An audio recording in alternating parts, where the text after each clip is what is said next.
Hi, folks. Welcome back to another episode of Cal's Corner radio and TV show here on the X Zone Broadcast Network. My name is Kal Korff, and I'm your host. And boy, is it good to be back. It's been several months, as you know. Well, we had to switch over to let's call it a pandemic production schedule like the rest of the world. And ever since this virus was allowed to escape from the communist China, and the party did it, of course, let's not mince words on that issue. They knew what they were doing when they had a travel ban inside China, but gleefully encouraged people, literally told them to go out and see the world. And of course they did, and it got infected. All these months later, as hopefully the virus is more or less trying to get under control, we're broadcasting again, and we've been very busy during this time. Haven't been feeling sorry for ourselves or saying woe is me. And what I did, since I had tons of projects in the pipeline at various stages, I went ahead and canceled some that I think are no longer relevant. For example, I had an expose book on Trump that was about ready to go once the Mueller report was finished. I had to wait for that in case there were some changes.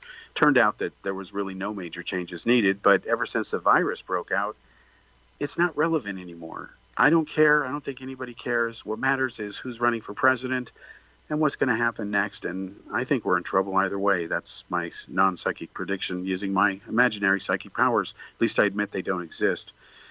Anyway, so we're back. There's a bunch of stuff that's going to happen now. The Ufology series is moving forward. That's everything from the Annie Jacobson book with Rob to some exposés of other cases. Again, word will come out in the next few days about that. We'll keep you informed. I want to move this show along because we have a very important guest. His name is Alex Chionetti. And Alex is a longtime researcher. He can tell you about himself. And more importantly, he's here to tell you his side, his story, exclusively here on this show, of what he says happened when he came up with the idea for the Project Blue Book series that was on the History Channel, and it was canceled. It was his idea, but they took his idea, changed it, basically ripped it off, for lack of a better term. He can tell you. And he'll fill in the details. I've known him for decades. He's a credible researcher. We have a lot of mutual acquaintances. And we almost met each other in person when I was in India. I was working on the Zeta Reticuli conspiracy film in India. We were filming with Creativators and Prashant Sharma.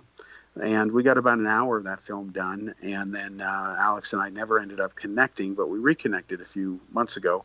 And very interested in this story, of course. I posted on social media that we're going to cover it, blow it open, let Alex tell his story to the world. And that's why he's here tonight. So, Alex, welcome. And the rest of the show is essentially yours. Please introduce yourself and explain where you're coming from on the UFO subject so that people know your views rather than people label you as something you're not.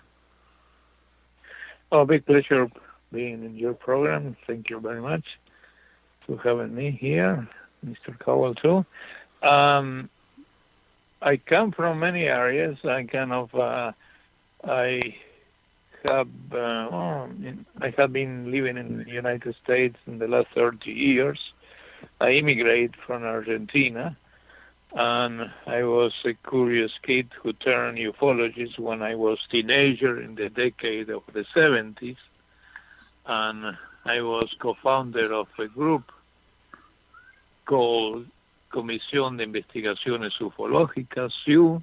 We were publishers of a magazine called UFO Press. And we invite Dr. Hynek in the late 70s, the beginning of the 80s, as we have a correspondence between our group and the QFOS. And we turned our group QFOS Buenos Aires. And also we were the translators of the International UFO Report. Mm-hmm. And our group was different of the other groups. We were trying to be the most scientific possible.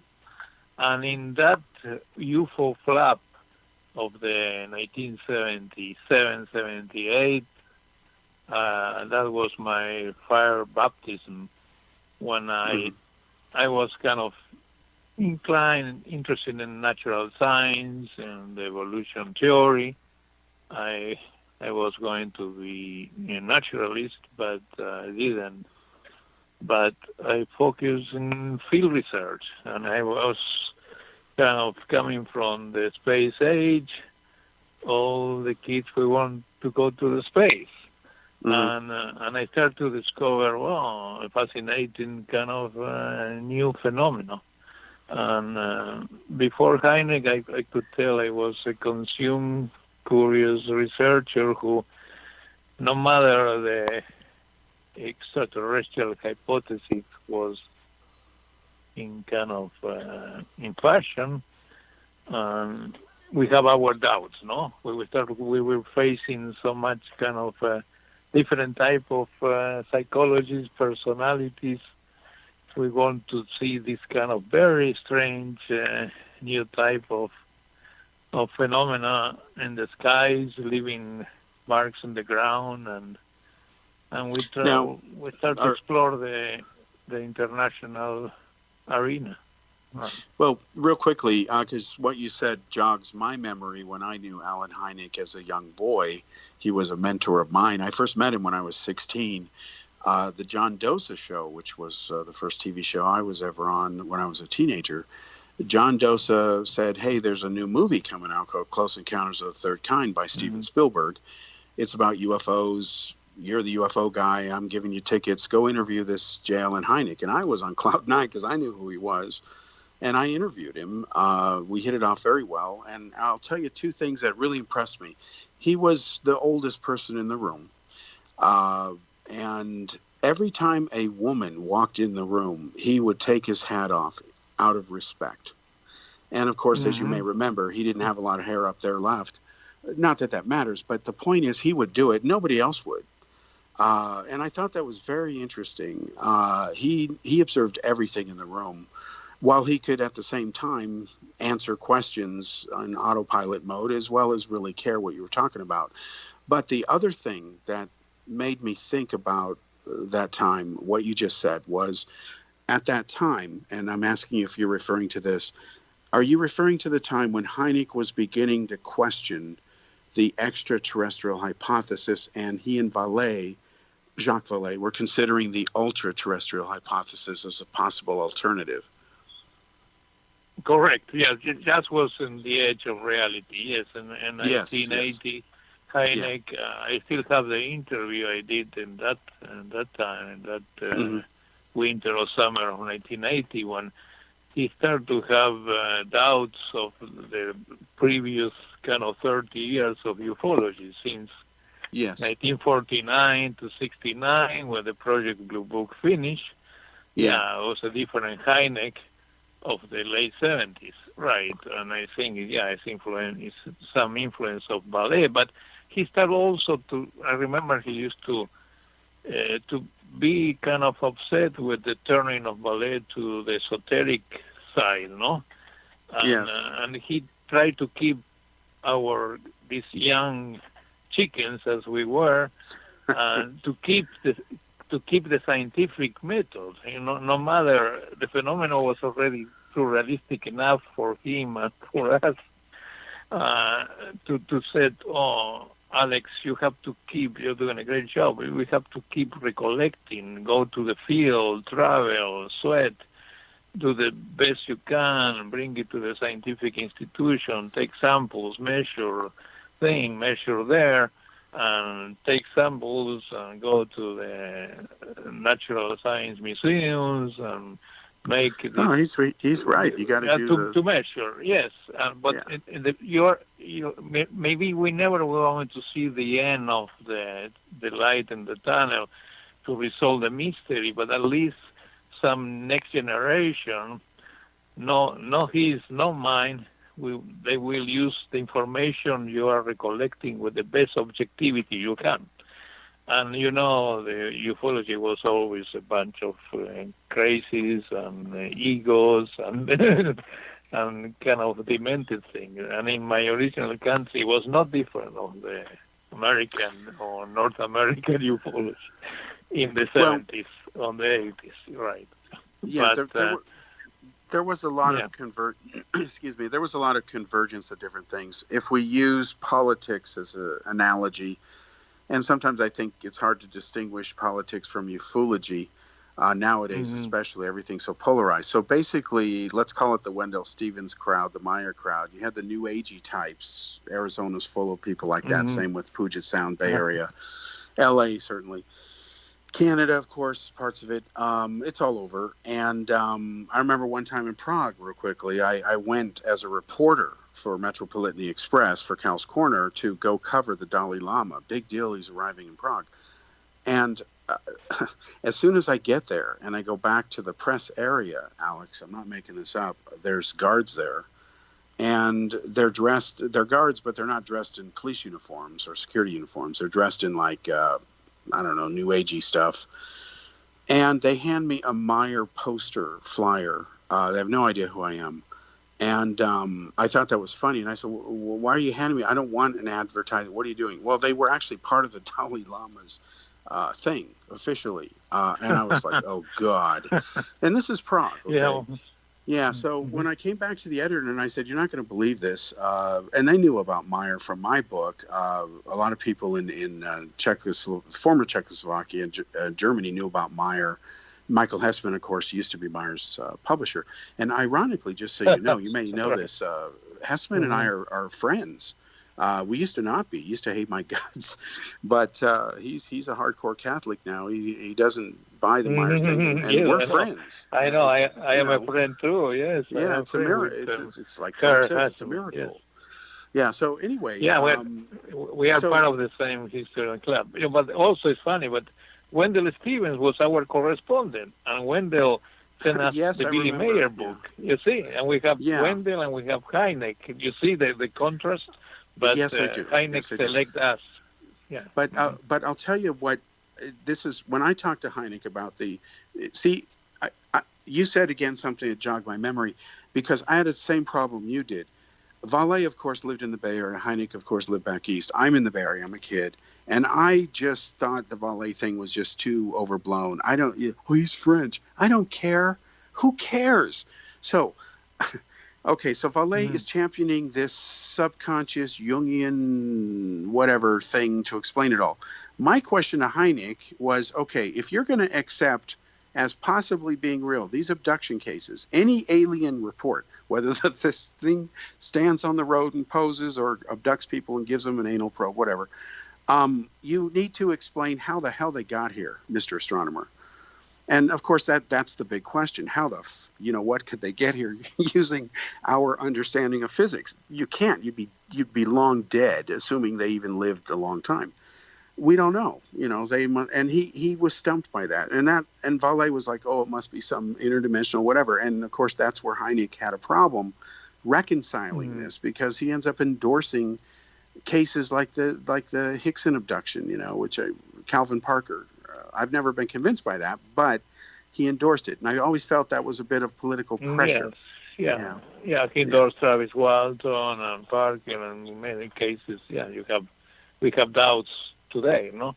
But yeah, yeah, Heine had the influence of the hyperspace, and he used to always do the comparison with the deck of cards and the yeah. space, no? He repeat the cat and the deck of cards, but we were very young in that time, and he was kind of a mentor, was a figure. We're not too much figures. I remember when I arrived to this country, I chased Carl Sagan Mm-hmm. in the Harvard Gardens when I was studying in MIT Oh, in internship. And Sagan said, he stopped, he turned, and I said, well, don't follow me. He said, if you, and I mentioned Heine. He said, well, you are with Heine, you believe in UFOs. End of the question. I'm not going to give you an interview. And that was kind of and I have the same reaction with Neil deGrasse Tyson a couple of yeah, years ago. One day before the disclosure of the DOD with mm-hmm.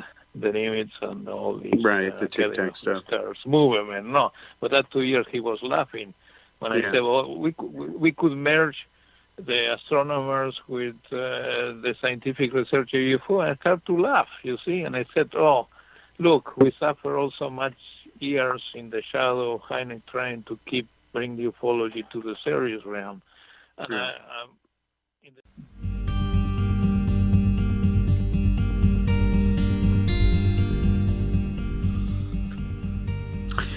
Welcome back to the second segment here on Cal's Corner Radio and TV show. My name is Kal Korff, and I'm your host. The executive producer of the show is, of course, the one and only Rob McConnell. Boy, I like these new bumpers. I'm going to have to ask Rob what they are. I like the guitar in there. Okay. I'm sorry I was talking over Alex, had to cut in for our all-important commercial break. So I'll ask Alex to pick up where you had left off there the last maybe 30 seconds. But before you do that, again, we were talking, folks, about an issue. Alex had brought it up. It jogged a memory of mine because Alex and I know a lot of people, common friends. We've known of each other for years and, of course, respect each other's work. We both knew Alan Hynek, and I had conversations with Hynek about the inherent conflicts with the idea of embracing reports of humanoids and aliens and creatures and abductions, and A Close Encounter of the Third Kind means aliens, according to Hynek. And of course, I was first schooled by Friedman, who was a nuts and bolts guy, and he used to criticize the ultra-terrestrial hypothesis. He thought it was fantasy. For him, it was G-forces. That was it. Friedman's very linear in his thinking. So as a young kid growing up, I had to try to reconcile all this. I could not, because it can't be. It's the way science works. So Alex, continue what you were saying about Hynek. And then when you're done with that point, I want you to switch to why that's relevant today, especially since now, decades later, we have a young generation who only knows what the History Channel tells them about Project Blue Book. And for all they know, Hynek's wife was a lesbian and he investigated Roswell. What the hell?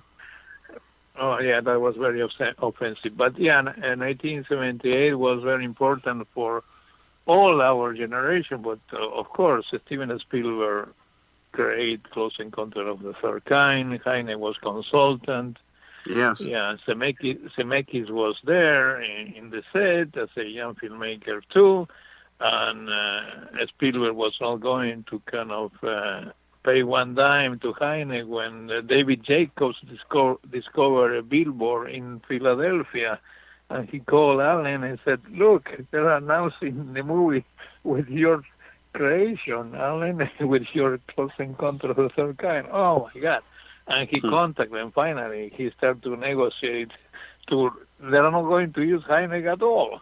That is a story nobody kind of write about. But I know all the details, and I didn't want to be a biographer of Hynek, but I want to perpetuate his memory. That is, for years I tried to do kind of a series based in the times of the Project Blue Book, which is a great historical and scientific time for ufology, and the Air Force and aerospace, kind of right, and of course, we are in the run for space.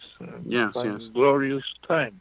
Yes, and for me it was great, and also I had been another project my lifetime. A project connected with Neil Armstrong and his exploration in South America. But that is another story of the Tajos case. We could talk in another opportunity. But coming back to that time is, yes, media and film was kind of a goal for me, and that connection with Spielberg, Hynek really was very interesting to see how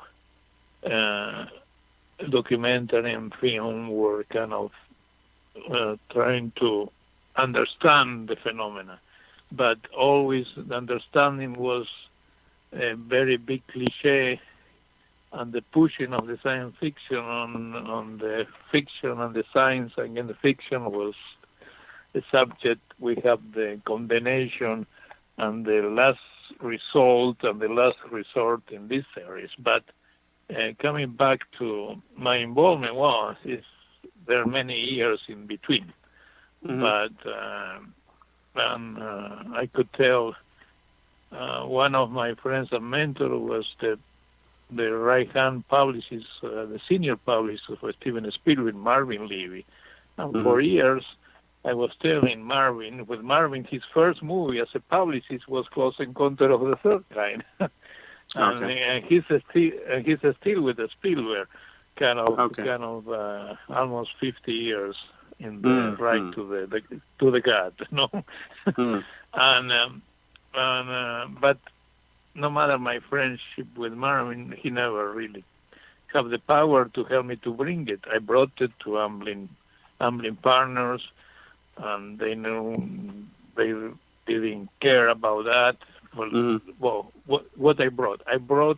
I developed this series 10 years ago, but I continue presenting to the networks, to the television companies, mainly to history for several years.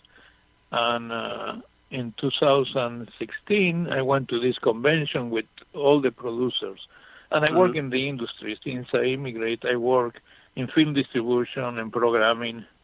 I produce 3 feature films, and I used to work as programming acquisition for foreign and things. But and more or less 15 years ago, I changed. I said, well, I'm going to produce more reality, kind of non-fiction. I like more exploration and things. I'm going to live for a brief period of time the fiction, and now you call scripted and non-scripted, no? Scripted is screenplays, non-scripted is the television shows as Discovery Channel, National Geographic. Yeah, so-called reality TV. Then there's documentaries, edutainment. Right. The lines get blurred. Yeah. Yeah, and I presented for several times. I was consultant for previous shows as the UFO Hunters. Well, I have a good experience in that show, and I was also consultant producer for Ancient Aliens in the first seasons and the pilot. And never was easy. I could tell you history never was easy. And the independent companies, they don't respect researchers, and they don't want to pay. They want to pay you coins for your work. And many people kind of, they push them to advertise their books, and that is the reason they have so much free kind of talking heads. And but my dream was bringing the story of Hynek and Blue Book to television, mostly doing a biography. And I developed this story, and I assumed his son, Joel Hynek, and Dr. Hynek introduced me to him when he was a special effect creator in the 80s, in 84 in New York. He introduced me to that, and I said, please help Alex. He's a young filmmaker. He came to the States. I was there. And one of the reasons I came was that my relation with Heine, I was looking at a Fulbright scholarship, and finally I couldn't get, but I keep that kind of relation until he's dead. But and for many years I lost contact with Joel. I used him to analyze many videos of many important cases in coming years, in the 90s, in the 2000s. But kind of not many years ago, I developed this series based on the father and the prodigal. Let's do a series doing a reenactment of the cases and using the new technologies to analyze the films, as the Tremonton and the thing, and make a comparison between the historical period and the new times. Okay, we were going to mix parallel lines of reviewing all the cases of Blue Book, not all the cases, but all the more important ones, and mixing with the new ones. And my series was also based in the files of QFOS, no?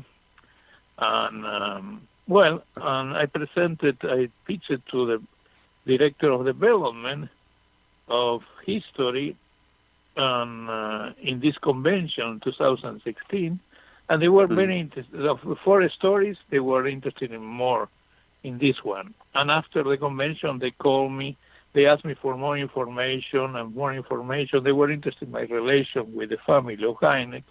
They weren't trying to, I think, see. It's always family connections of the Oak Island, or I said there is always a track. No, have to be the family who prayed together, keep together. Right. Keep together the ratings. Yeah.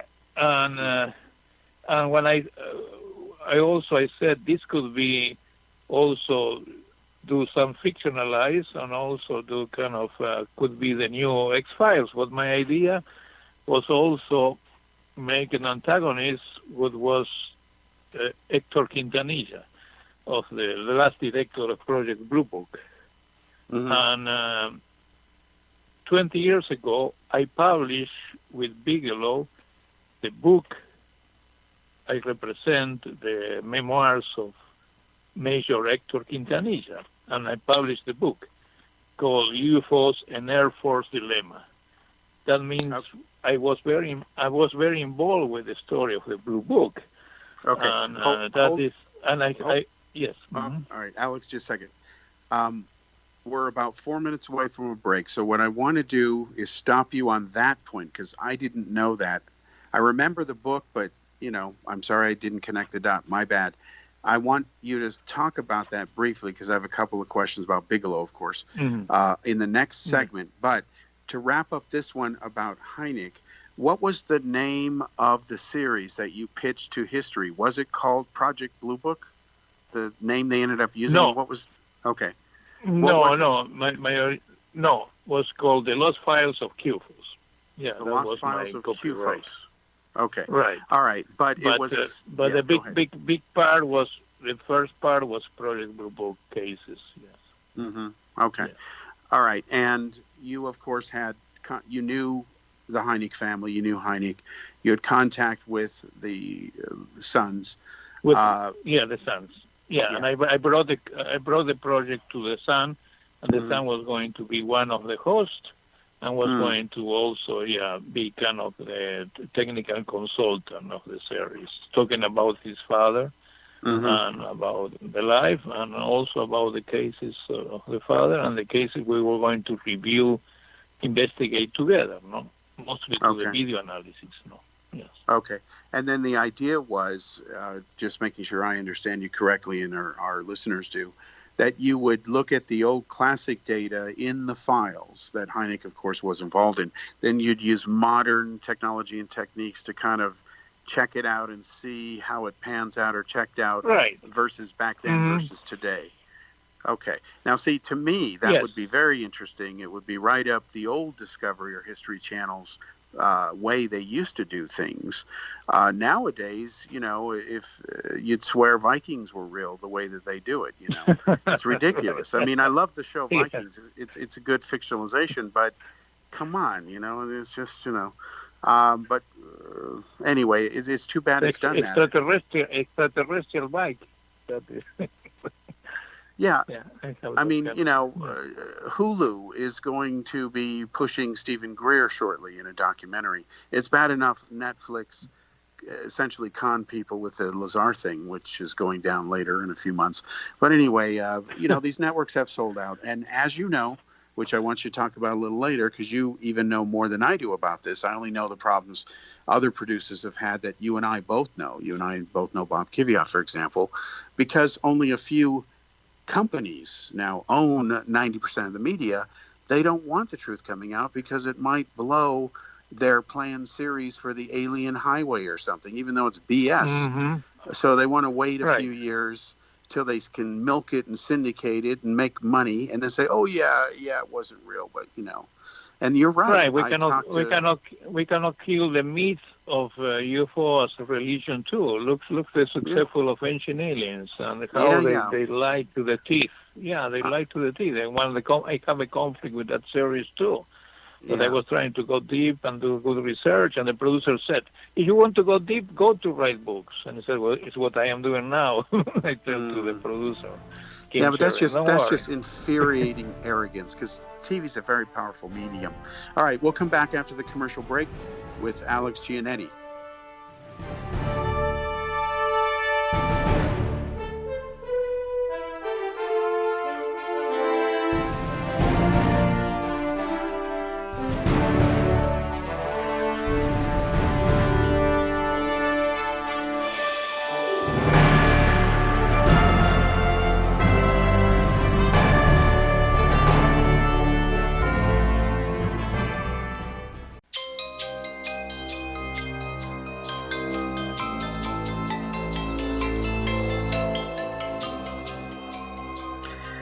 Okay, welcome back to segment 3 here on Cal's Corner Radio TV show here on the X-Zone Broadcast Network. Once again, my name is Kal Korff and I'm your host. And by the way, we cover everything from politics to the paranormal on this show. It's a lot of subjects. It's all over the map. And boy, our politics, they've never been more interesting. But anyway, we're on the paranormal tonight in UFOs, Project Blue Book, the history series, channel series that was canceled.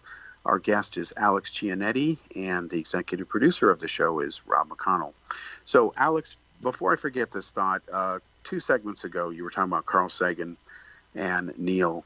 I knew Carl Sagan because when Friedman told me they were classmates, oh my God, that was just priceless. So I hunted down Sagan, even though what's his name? Friedman had, poo-pooed him and said, you'd never know we were classmates, and his mind's made up and all that stuff. The usual Friedmanisms.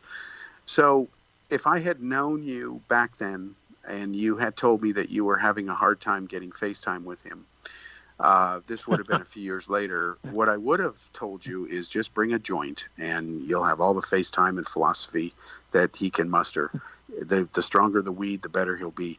Because he was one of the scientists that pushed legal use of marijuana, as you may know. And of course, when he died the way he did, which was tragic, he, of course, it helped him. And he was one of the high visibility cases that pushed that along. And now, of course, it's legal in many states and countries for that reason, and even recreational.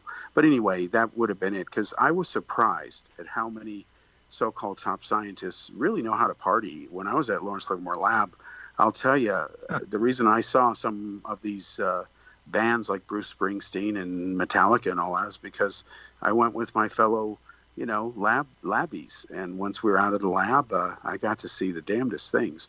And then, of course, when I was at Apple and everything, I can tell you that if it weren't for certain things there, substances at that time, a lot of technology they discovered wouldn't exist. It's just the way it was, like Beatles and Sgt. Pepper, Anyway, back to it.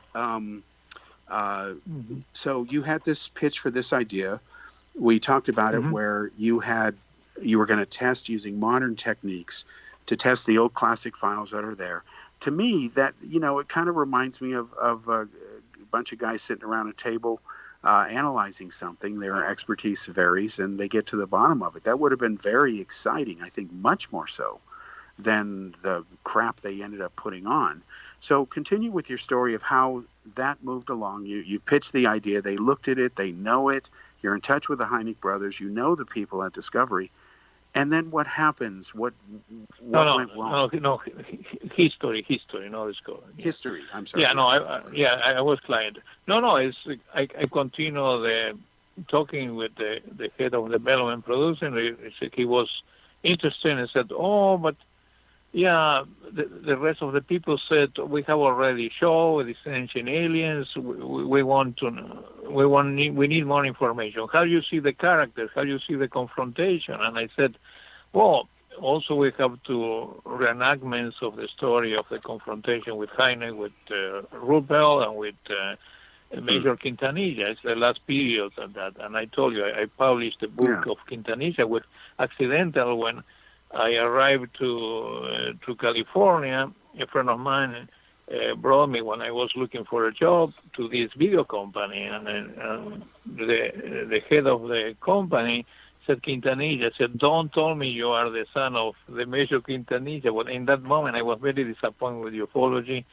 Hynek was still alive, but he was already sick, and I feel very orphan. And the MUFON in Los Angeles were a group, very surrealistic group, and I said, yes, I am the son. And then the next day, he gave me the manuscript. You could do something with the manuscript of my father. I said, oh, no, if you read my foreword, you could say this. In the moment, I didn't want nothing to do with ufology. The ufology trapped me again. And for years, I couldn't find a publisher. Finally, through another ufologist, they introduced me to the NITS, National Institute of Discovery and Science. Bigelow's group, They were interested in publish. We didn't receive 1 cent. We were trying to, with the son of Quintanilla, at least get some kind of financing things, but they convinced us to give kind of free. Bigelow Group. Bigelow didn't want to pay 1 cent for the book, and also I tried to make an exchange and saying at that time I was researching cattle mutilation was going to be an epidemic in South America, and they totally ignore us. Yeah. And I have been fighting the piracy of the book. Many people pirated after, and we couldn't do anything. Okay, let me didn't help. But well, they didn't. Yeah. Well, coming back. Sorry, I'm going through the back. No. Coming I don't want to coming back to the pitch. Yeah. Yeah, I don't want to lose this important discussion because I had no idea. And again, you and I have not rehearsed or practiced any of this. It's all cold turkey live. It's unfolding in front of the listeners as you and I are unfolding, if that makes sense. So let's come back to the moment. But you were going to go back to a certain point, but I don't want to lose this other point. So go ahead. Well, finally history said, no, we like your thing, but it's... we have other series. They rejected. A few months later, almost 6 or 8 months later, I found a news in a British tabloid saying Zemeckis is going to do the story of Hynek and Project Blue Book. And I called Joel Hynek, the other son of. I said, "Oh, I don't know anything about this, Alex, but me and Paul, my brother, we are not going to do any legal action. Nobody has permission to use the name of our father, but it's okay." And I have another conversation. I said, "Well, Joel, this is what happened. It's your project, Alex. It's very similar to your project." And weeks passed, and I said, "What we are going to do?" "Oh, sorry, Alex, I cannot talk. We make a deal with history, me and my brother, and we are being a consultant. That means I cannot work in your project. I cannot mention my father. I cannot mention Project Blue Book." I said, he totally leave me alone, you see? And, wow. But he said before, it's identical to your project. And the funny thing is, I discovered the writer O'Leary didn't have any clue about ufology. And it's my idea said the Bellman people from New York brought it to the company, some kind of showrunner who brought it to Zemeckis. I didn't present it to him, but it was intern, and I couldn't get an evidence until I was trying to back to history to work another project I developed about Christopher Columbus, and I finally get this executive producer of the fiction side, the scripted side, called Arthur Arterian, who was the executive producer of Blue Book. And I explained the situation. I said, "Oh, but you didn't bring us to the Bible." I said, "No, I didn't bring the Bible, but I brought the concept." And I explained this relation with the Quintanilla story. I said, "Oh, yeah, but maybe you could be consultant. In the third season, it's going to be the appearance of the last director of the Blue Book." That was BS. But he told me very interesting things. The executive development director who brought the project, he was working also in the fiction division, in the scripted one, and he produced with him another horrible series about the Knight Templars. Templar, was the same one, and that he gave me the evidence as a good Inspector Columbo. I found it. I found some of the clue where was the relation. They deny it, and they said, "Well, your project is documentary, it's non-fiction." But in the beginning of the series, it said this is based in the case of Dr. Hynek and Project Blue Book. They contradict themselves. And that means in court of law, they're going to have problems if they face it. But unfortunately, you know how expensive and difficult the lawyers are. They don't move any finger if it's not money at the front. Yeah, by the way, because you're triggering other memories too, and this is relevant for listeners here of this show, especially even X-Zone listeners with Rob's show. As you know, Rob McConnell was kind enough to broadcast and make sure that the story was broken about Bob Kvyat's lawsuit against Pandolfi and Mm-hmm. Joe Firmage and all that. Well, during the pandemic, Kvyat won 2 more rounds in the lawsuit. It's proceeding, but the pandemic has stretched the timeline. So bottom line is, even with the stuff that I was working on quietly with feeding stuff to the SEC investigators over TTSA, that's all like, well, we don't know now because of the pandemic. So Kvyat stuff is proceeding because it was already on the way, but then the virus delayed it. And then, of course, the TTSA, I have no idea what's going to happen until next year on that. In your case, even trying to get something to get a driver's license renewed and extended now is a pain because of the pandemic. You know, there's automatic extensions. Yeah, all the courts are closed. Yeah, right. And of course, so the bad guys are going to milk that and use it to their advantage. It seems to me, based on what you've said, it's pretty straightforward. You had an idea for this series. It was different than what they ended up broadcasting. Okay, fine, but that doesn't mean they didn't steal the idea. You were in touch with the parties that end up being part of the show. They admit to you before they suddenly quit talking to you, after they closed a deal with them where it made them shut up and they got money for it. So to me, it's as bad, Alex, as, you know, the old Hollywood movies. Remember the scene in The Godfather where, you know, they got the witness in ready to talk, and all of a sudden he's like, no. And then all of a sudden, you know, he's not talking. He doesn't remember whatever. And then, of course, the whole case drops. So, you know, right. for them to do what they did, meaning they're like, yeah, you're right. Looks like they, you know, took it to you or ripped you off, whatever. And then they cut a deal with them and take money and then say, well, I can't talk to you now because I'm on their payroll. Right. That's just really bad. It's, you know, and that's why I wanted you to come on the show and tell your story. Yeah, George Hynek, George Hynek said, yeah, this is your project. It's your project, Alex. And I always remember. And I said, I shared that with the lawyers, right? Mm-hmm. What he said, that gave me the proof. And the second, I discovered for myself through my research the relation between the people I pitched and the final destination, right? Who was from are you going non-scripted to scripted, right?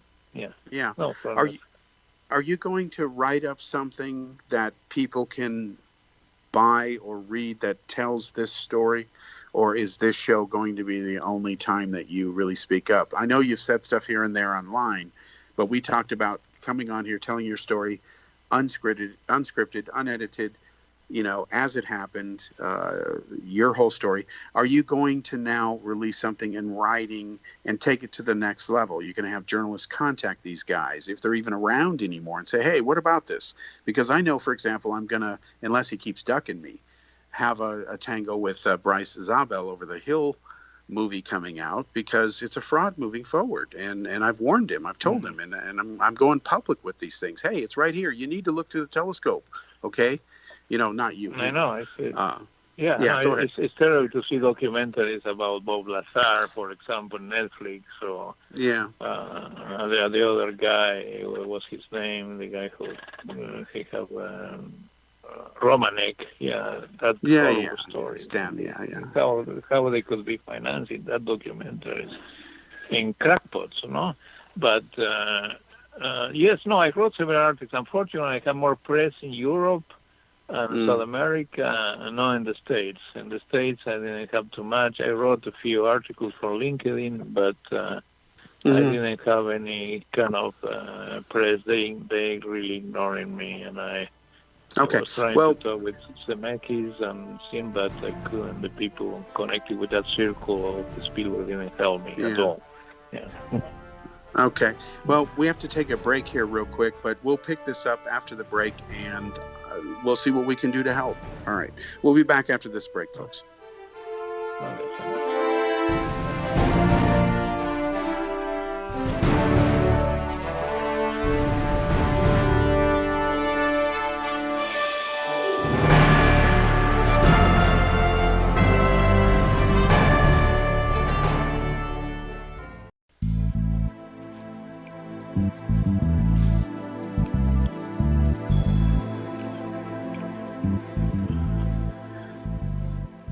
Welcome back to the fourth and final segment here on Cal's Corner radio and TV show on the X-Zone Broadcast Network. Once again, my name is Kal Korff, and I'm your host, of course.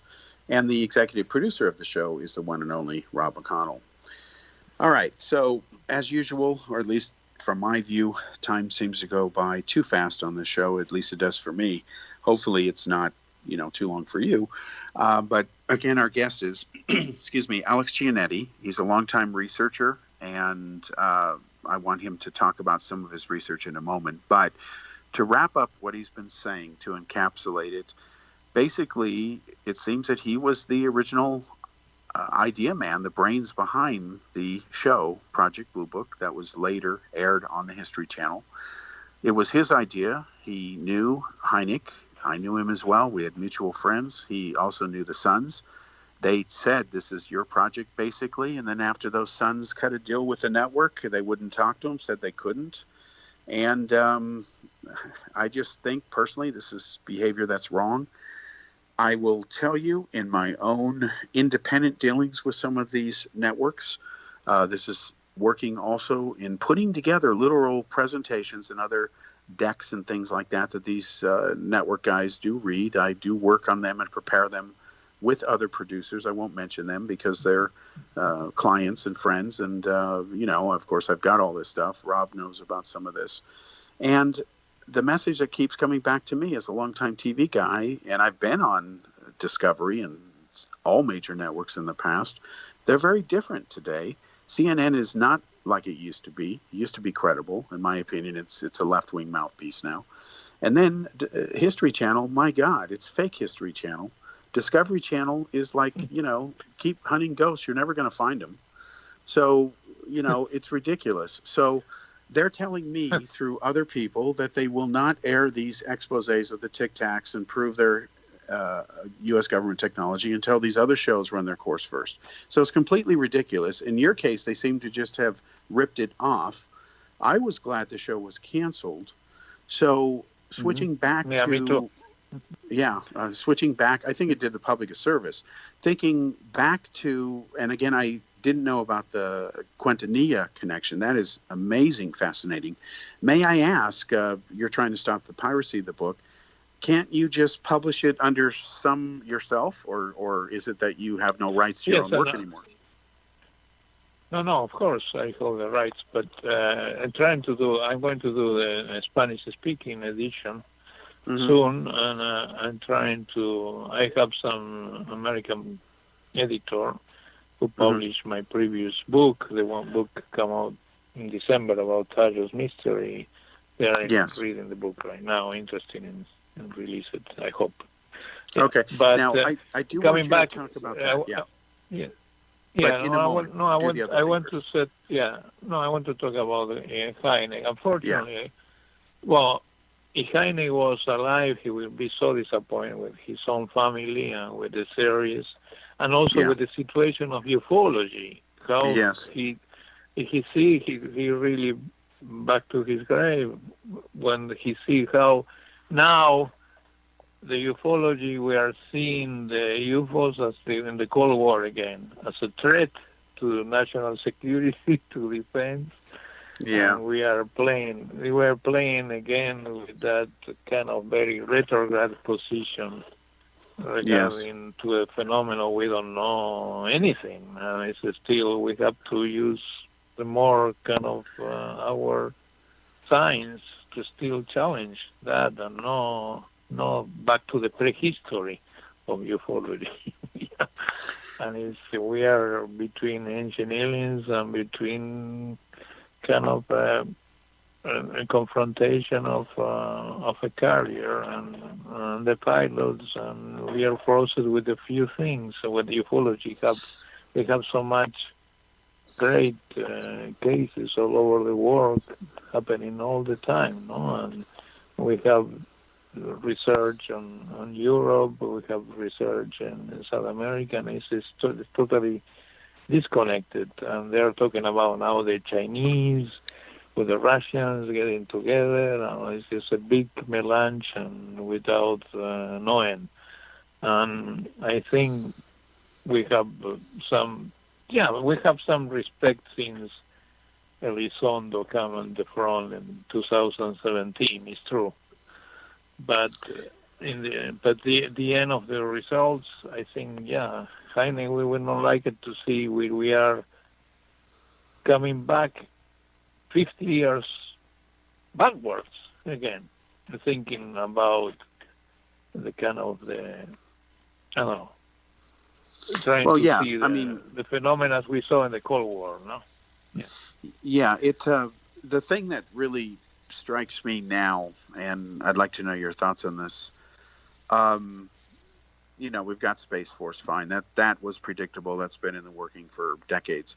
But I find it damn convenient that the Navy now, which has been there at least for the Tic Tac stuff and ATIP for years, is now in charge of the UFO task force. This macho, it's a task force. Give me a friggin' break. Because the Navy always first. Yeah, the Navy first over things that fly in the air. What about the Air Force? Hello? Now, here's the thing that is plain stupid, moronic, retarded, idiotic, and it's a sign of the times, and it's not a good sign for these disclosure nutter butters. They claim that Roswell happened, that they've had since 1947, captured UFOs, reverse engineered alien technology, dead alien bodies, Lazar Area 51, aliens in pickle jars. Okay, so if all this happened, in 47, pick any year, why would you form a task force to investigate something you've already owned since 47? Hello? It's just like, what the pick a friggin' lie and stick to it. And they don't know what to say. Just like when I say, what about Mossad? They don't spend any time on UFOs. They're not interested in the Roswell files. Why? Because it didn't happen the way they say. So what do you think about the Navy? Isn't that damn convenient that the Navy is in charge of the UFO question, because all UFOs fly underwater, right? Right. It just makes no sense. They were not underwater, but they were above the water, right? Yeah, but that was those incidents. Most of them are not. And so why is the Navy in there? Well, I think the reason they're in there, and I want to know your view on this, I think they're ours. The incidents were a hodgepodge of things. And with the Navy being in charge of its own cover-up, damn, that's as good as Robert Kennedy not telling the CIA that they had cut a deal with the mafia to kill Castro. He kept that from the Warren Commission and the CIA. Well, gee, that ended up skewing the Warren Commission report. You can't blame people for thinking there was a conspiracy when they later found out they had a deal with the mafia. Hello. So I'll tell you what we're going to do on this end. I have to wait until the damn election's over to find out who's on first with this UFO task force. And of course, Kamala Harris and everybody will promise up the ass to release all the UFO stuff. Disclosure. Yeah, right. They won't do crap. And then I'm going to have fun with the Inspector General over this, because it's a waste of taxpayer money to investigate something they already know about. And as you know, they use UFOs as a cover for whatever. Look what it has caused in our society. It's a vicious circle. Bigelow doesn't help. Discovery doesn't help. They've lost it all. So what do you think is going on with the Navy stuff? The Navy is now the new Project Blue Book, a task force. Yeah, we are orphans again, unfortunately. Yeah, but the Air Force was burned by the Project Blue Book into the 60s, but also was burned again in the TV series of history, putting them as criminals and killers. Well, there was something really stupid. It was very stupid, and this is not good for the new generations to kind of not respect our forces, no? I know, the Air Force, but if you read the book of Quintanilla, you understand what all these kind of inner fights you could see. And how was the struggle between science and military? It's very fascinating. That is the reason. If that series, that is I'm very frustrated. I couldn't make it. For me as a personal, I have been kind of crying for all these 3 years. No, I said that the opportunity is waste where you have to deal with these stupid, moronic executives who are running television, and the people in development are the more ignorant you could find. They don't know their own history, and they don't respect our own history. That is. No. But coming back to what the Navy war, I think is, as the Navy was part of the Nimitz and the sightings and the water, and they were kind of they're on the forerunning against the Army or the DOD, no? And yeah, it's a kind of I think it's the connection. I don't know, but I don't know. In other countries, the Navy has been doing good research and doing. They used to be very interesting since for example, the sightings in the Antarctic in '65 that opened the files in Argentina and Chile and other countries in South America, where there was a massive sighting, no? And this was also kind of a massive sighting with a lot of people who went out of the closet, no? They are very courageous, all these guys, no, of the Nimitz, and they create all this pressure, no? Yeah.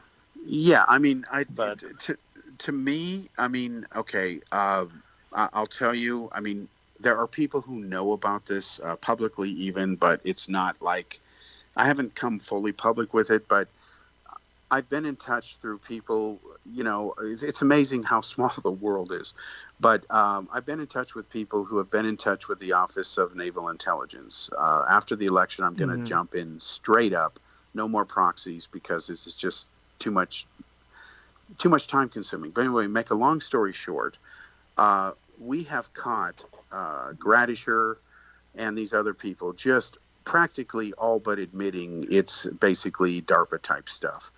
And what bothers me is what I said in the Discovery Channel documentary, Secrets of Area 51, revealed years ago in the late 1990s when I was at Boeing, because I was dealing with this. I was half Matrix 2 Defense and Space, and they're using UFOs as a cover story, just like when they admitted they painted the SR-71 silver and flew it and buzzed pilots and caused these sightings that are contaminating Blue Book as a cover for spy flights over Cuba. The CIA did not tell the Air Force they were flying this secret thing. So there was this secret UFO wars, which is exactly what you said, this turf war between FBI, CIA, Air Force over the UFO issue. And now the Navy, when they reboot 2.0, whatever number you want to call it, they're now in charge of everything, and it's damn convenient because the U.S. warfare doctrine literally calls, as you may know, from fighting a war from the depths of the Marianas Trench up to space. And it actually started, this mosaic concept started from a study that was done by the Rand Corporation, and Rumsfeld had secretly authorized it. And, you know, these are pieces of all that to where you can interchange these things. And, of course, Russia and China are working on hypersonic stuff, and they're basically fast-flying tubes, you know? Yes, no. Our friend, Dr. Bruce McCabe, he has been all this year publishing so many kind of great articles and a couple books about this too, and he was totally ignored. And Bruce was going to be one of the consultants in my series on the Blue Book. He was going to be one of the third party. Well, Bruce has agreed. Bruce has agreed real quickly to be on our team coming up. We're doing a reanalysis of the Trent photos to solve it definitively. That's one of the announcements coming up. But I'll let you know about it. But we're doing it because we can bring technology to it to aid Bruce's analysis. It'll be settled one way or another. Yeah. But Alex, is there anything you want to? In that case. Yeah. No. So he's agreed, and a longtime friend, like you know, and God bless him. Great. Alex, we got to wrap up here. But is there anything you want to say real quickly? We've got about 20 seconds. Sorry about that. Right. No, it's thank you to having me, giving this opportunity. Yes, I will write more the story, the true story. Okay, then let's make sure it gets out. Let's make sure it gets out, and we'll help you going forward. Okay. Yes. And all right. Thank you, Alex. Guys. Yes, definitely. To you and to Rob. Yeah. Okay. Thank you. All right. Join us next week for another episode of Cal's Corner. Thank you, Alex. Take care. Bye-bye.